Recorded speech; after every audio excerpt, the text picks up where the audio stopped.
Olá e boas-vindas a mais um Mergulho Profundo. Olá. Hoje, a nossa análise entra num território que desafia muita coisa que é tida como certa por aí. Com certeza. É um daqueles temas que mexem nas estruturas, né? Sim, total. A missão dessa nossa exploração hoje é desconstruir uma ideia que é extremamente comum, mas que no fundo esconde uma armadilha bem pesada. Existe aquela noção geral de que a transformação espiritual é basicamente uma questão de esforço contínuo para ser uma pessoa melhor. Exato. Aquela sensação de ter que suar a camisa o tempo todo para alcançar um padrão quase inatingível. Pois é. A proposta aqui é olhar para isso por um ângulo completamente diferente e, com sorte, tirar esse peso das costas de quem nos acompanha. Um excelente ponto de partida.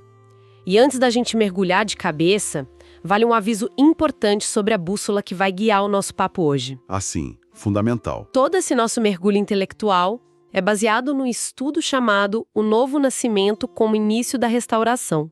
Esse é um material riquíssimo de autoria do professor, teólogo e psicanalista Léo Salles. E é um conteúdo que foi fornecido com exclusividade para o canal Terceiro Observador. Isso aí. A nossa intenção aqui é honrar e debater essas ideias brilhantes, mas sempre respeitando os limites dos direitos autorais da obra. O objetivo é trazer à tona as reflexões essenciais que o texto original propõe. Perfeito. E já entrando no conteúdo, o que me chama a atenção logo de cara nesse material é que ele muda o diagnóstico do problema humano. Sim, ele vira a lente, né? Exatamente. A tese central ali é que o nosso problema não é apenas jurídico. Tipo, não é só uma dívida que precisa ser paga. E também não é apenas moral. Não é uma listinha de coisas erradas que a gente faz e precisa parar de fazer. É algo muito mais embaixo. O problema é ontológico.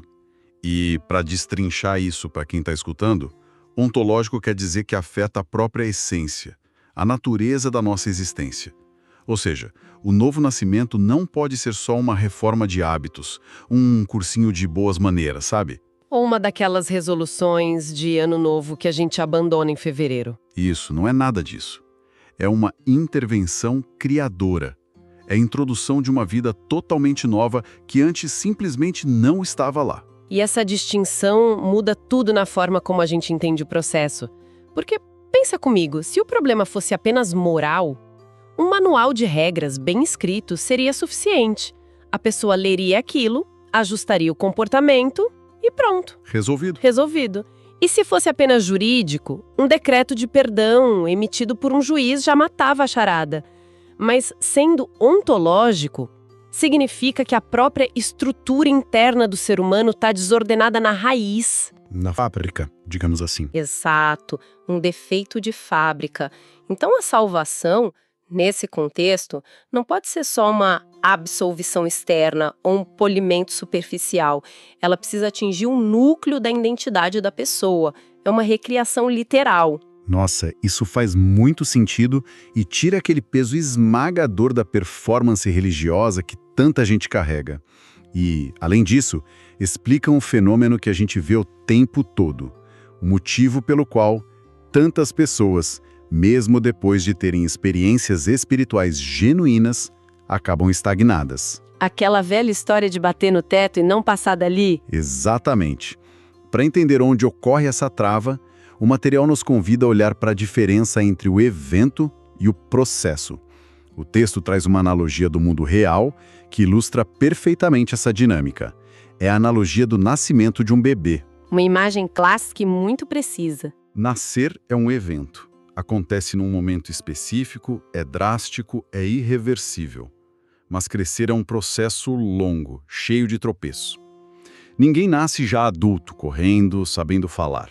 O que nos leva a uma diferenciação teológica muito importante que o professor Léo Salles aborda. É a distância entre regeneração e santificação. Tá, vamos explicar esses termos porque eles são uma chave aqui. Vamos lá. A regeneração seria o evento do nascimento. E a natureza desse evento é o que a gente chama de monergística. Traduzindo esse conceito, significa que é uma obra exclusiva do Espírito Santo. O ser humano não faz absolutamente nada para nascer espiritualmente. Da mesma forma que um bebê não toma a decisão de ser concebido. Nem a decisão de nascer, exato. A santificação, por outro lado, é o processo de crescimento. E essa fase tem uma natureza sinergística. Envolve uma cooperação responsiva, onde o indivíduo atua em conjunto com a graça. Espera, só para deixar isso bem claro para nossa audiência. Se a pessoa não faz nada para nascer espiritualmente, isso não abre margem para ela simplesmente cruzar os braços durante a vida e dizer, bom, o trabalho é divino, então não preciso fazer esforço nenhum. É exatamente aí que muita gente se confunde e acaba se frustrando terrivelmente. O autor traça uma linha muito clara usando os termos gregos originais para evitar essa armadilha. Ele menciona a palavra genaon. Genaon. Isso, que significa gerar vida. O Novo Testamento usa esse termo para falar da implantação da vida divina, mas nunca, em momento nenhum, associa isso a uma maturidade instantânea. A vida foi gerada, o evento ocorreu.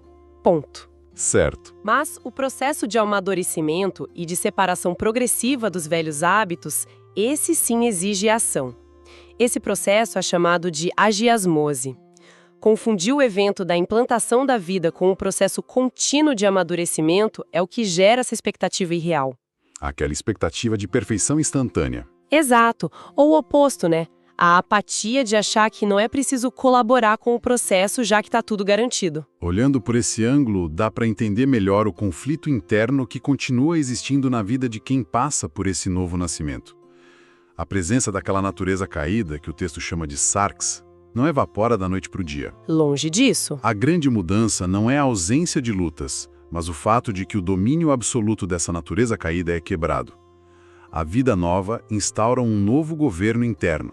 A pessoa continua tendo inclinações ou desejos tortos, mas deixa de ser uma escrava impotente diante deles. Isso nos coloca diante de um paradoxo fascinante, que é basicamente o segundo grande bloco da nossa análise de hoje.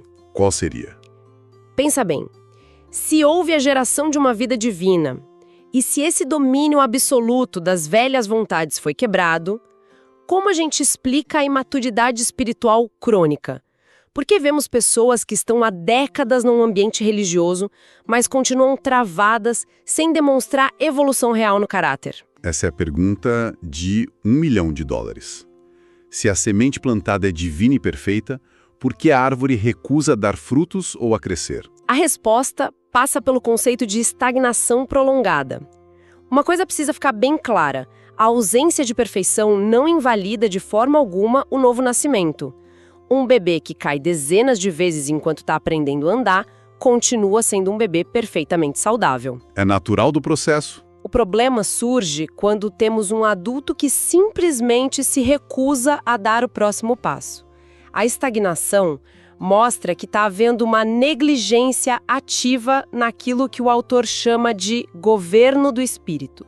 E os sintomas dessa negligência são muito visíveis. Quais seriam os principais sintomas? A resistência agressiva a qualquer tipo de correção, a tendência de sempre justificar o próprio erro e um estado de embotamento espiritual. Embotamento. Essa é uma palavra bem forte. É como se a pessoa fosse perdendo a sensibilidade, criando uma casca grossa em volta de si mesma. O texto usa uma palavra grega muito precisa para esse endurecimento, que é esclereno. Ela descreve uma insensibilidade profunda causada pelo engano constante do próprio erro. É um processo cumulativo, então? Totalmente. A pessoa vai tolerando pequenas falhas e se justificando tanto que, com o tempo, ela perde a capacidade de perceber o quão distante ela está do caminho original. O coração fica calejado. E aqui entra um aspecto humano e psicológico abordado pelo material que eu achei de uma sensibilidade imensa. Muitas vezes quem está de fora olha para essa estagnação e julga como uma rebeldia consciente. Como se fosse pura teimosia religiosa. Isso. Mas a realidade é que, em muitos casos, isso é um mecanismo de autopreservação do ego. São feridas não tratadas. Pode ser um trauma de um ambiente religioso abusivo no passado, ou dores emocionais profundas que fazem a pessoa se fechar como um mecanismo de defesa. Ela cria muros. Cria-se uma espiritualidade defensiva. A pessoa para de crescer não porque odeia a verdade, mas por puro medo de se expor e sentir dor novamente. E essa perspectiva é essencial porque mostra a sofisticação desse mecanismo de defesa. O embotamento espiritual, o escleroneu, não significa apenas que a pessoa não quer ouvir um conselho. Significa que ela perdeu a capacidade de discernir a própria condição interna. Ela tá cega para si mesma. Alguém num estado de estagnação defensiva foca tanta energia em proteger a própria autoimagem que qualquer tentativa externa de correção, por mais amorosa que seja, é recebida como uma ameaça existencial. É um ataque pessoal na cabeça dela. Em vez de ponderar e se arrepender, a pessoa ataca de volta, ou se justifica ferozmente para proteger a carapaça que construiu. E isso nos leva à parte mais surpreendente dessa dinâmica toda. Porque é muito comum a gente achar que o que paralisa a caminhada de alguém é um tropeço monumental. Um escândalo. Um erro escandaloso que vira manchete, exato. Mas o texto revela que a causa mais sofisticada, silenciosa e letal da estagnação é algo muito mais sutil. O orgulho religioso. O orgulho religioso. É sorrateiro porque ele não se parece com um defeito. Ele se veste de zelo. Ele se manifesta como disciplina, como uma frequência impecável em reuniões ou como um acúmulo vasto de conhecimento teológico. O argumento do professor Léo Salles aqui é cirúrgico. Ele disseca como o orgulho religioso pega elementos que deveriam ser ferramentas de crescimento e os transforma num capital identitário. Capital identitário. Gostei muito dessa expressão. Sim, a pessoa começa a usar os anos de caminhada, os cargos de liderança ou a quantidade de livros que leu como uma espécie de moeda de troca para alimentar o ego. O texto usa o termo grego physiou, que literalmente descreve algo que incha ou que ensoberbece. É aquele conhecimento que enche a pessoa de arna. Perfeito. Cria uma aparência de grandeza, mas sem substância. Sem amor. A obediência vira uma métrica fria para medir a própria superioridade em relação aos outros. É como se a pessoa andasse com a planilha de Excel imaginária debaixo do braço, mostrando o tempo todo o saldo positivo das boas ações dela no fim do mês. É uma ótima analogia. E a gravidade dessa atitude de planilha de Excel é tremenda. Ela representa uma falha profunda na compreensão de toda a doutrina da graça. Porque tira o foco do lugar certo. O indivíduo, de forma quase imperceptível, tira a confiança dele da obra redentora, da cruz, e transfere isso para o seu próprio currículo espiritual, para o seu próprio desempenho. Na literatura bíblica, o apóstolo Paulo chamava essas supostas vantagens e status de quer dê. E o que significa quer dê? Significa lucros. O orgulho religioso é a tentativa de pegar o que foi dado como puro dom e transformar em lucro pessoal, para inflar o valor próprio. Toda essa dinâmica me faz lembrar imediatamente daquele contraste clássico que ilustra muito bem esse perigo, que é a imagem do fariseu e do publicano. Esse exemplo é definitivo. De um lado, você tem o fariseu fazendo uma oração que, na verdade, é um autoelogio em voz alta, uma leitura pública do próprio currículo. Ele diz o quanto jejua, o quanto doa e faz questão de ressaltar que não é como os outros, especialmente o sujeito ali do lado. É a oração como ferramenta de superioridade. Exatamente. Do outro lado, o publicano, que mal consegue levantar o rosto, apenas bate no peito e reconhece a própria miséria, clamando por misericórdia. O currículo do primeiro estava impecável, mas o coração estava completamente calcificado. O currículo do segundo estava vazio de méritos, mas ele foi o único que voltou para casa justificado. E se a gente conectar esse contraste ao quadro geral do amadurecimento, fica evidente porque o orgulho religioso cria um bloqueio tão impenetrável. É impossível crescer assim. Uma pessoa que gasta toda a energia sustentando uma imagem de perfeição, segurando essa planilha de méritos, não pode jamais admitir uma fraqueza.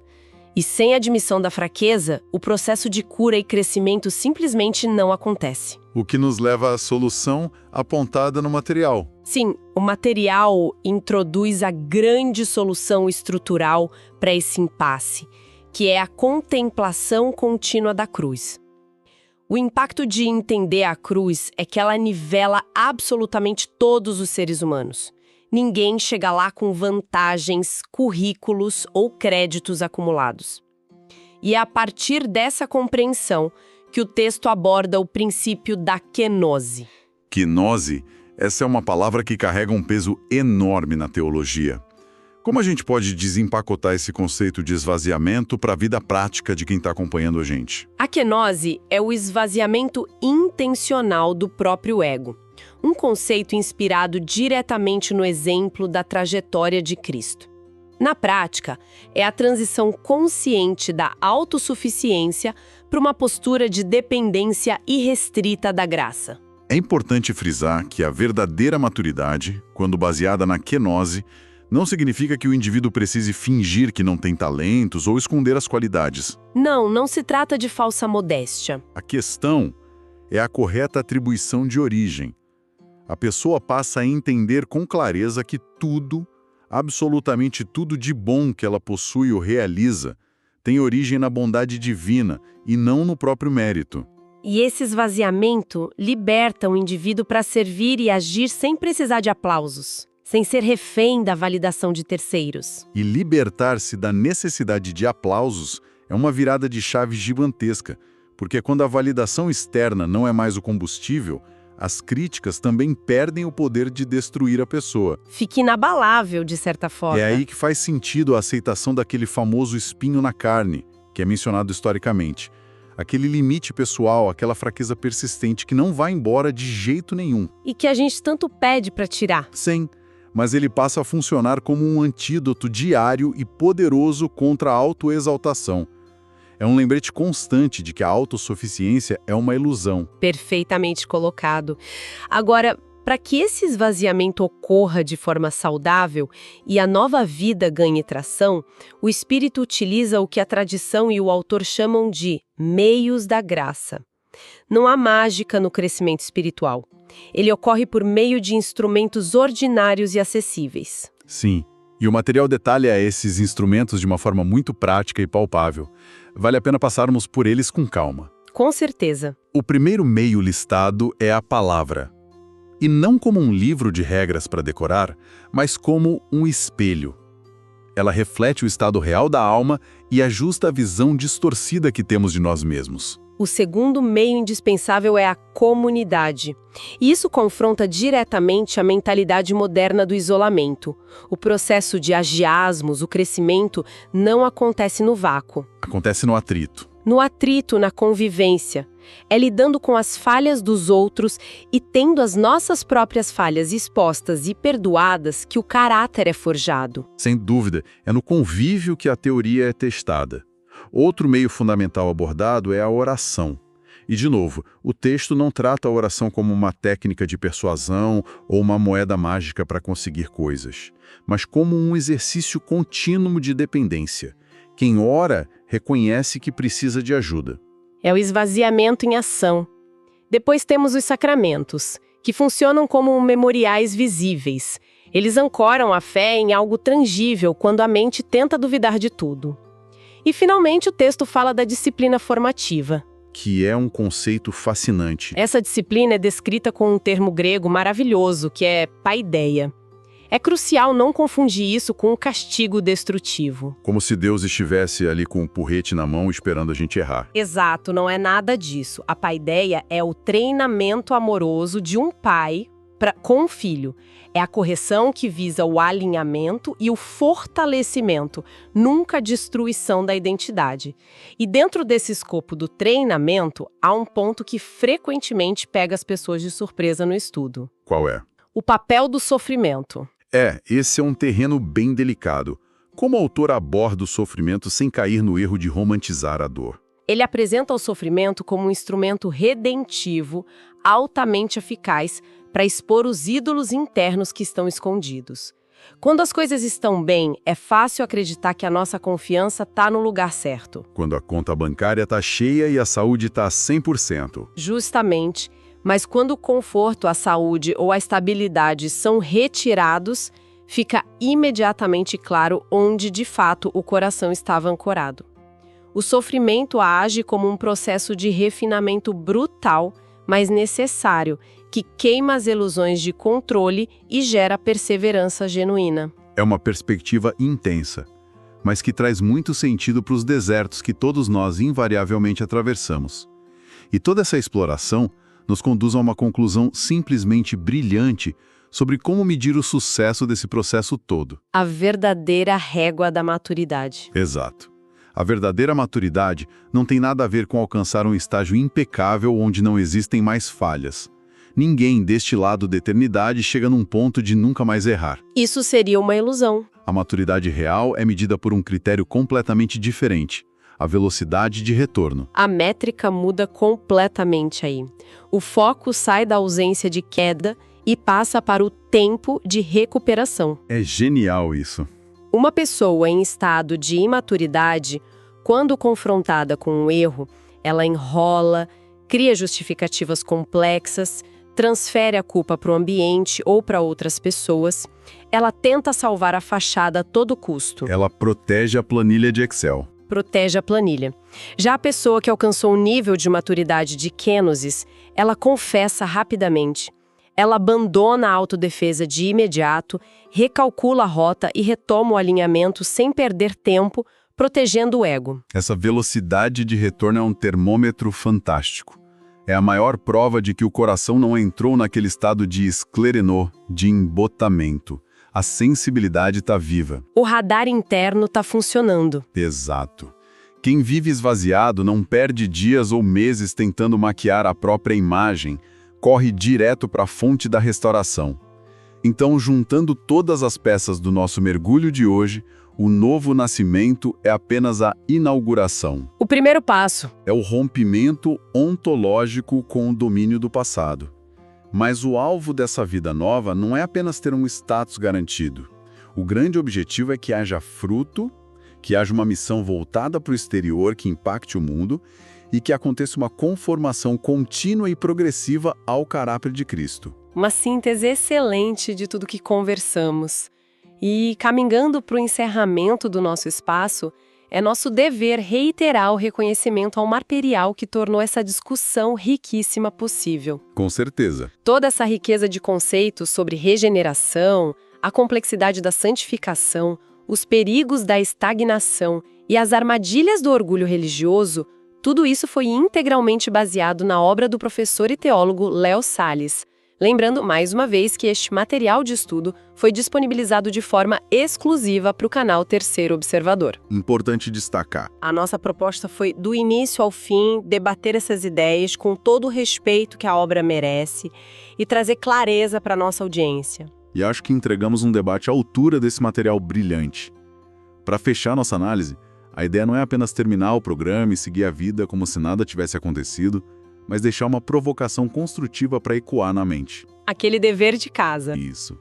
Pensando nesse conceito maravilhoso de que a maturidade se mede pela rapidez do arrependimento e pela capacidade de largar a autodefesa, fica a reflexão para quem nos escuta. O que a reação diante da última falha cometida revela sobre onde está, de fato, o verdadeiro alicerce da sua identidade? Forte isso. Será que esse alicerce está fundamentado na firmeza de uma graça que perdoa e restaura? Ou será que está escorado no frágil e exaustivo currículo de acertos que o ego tenta desesperadamente proteger o tempo todo? Fica esse pensamento para acompanhar os próximos dias. Um grande abraço a todos e até o nosso próximo mergulho.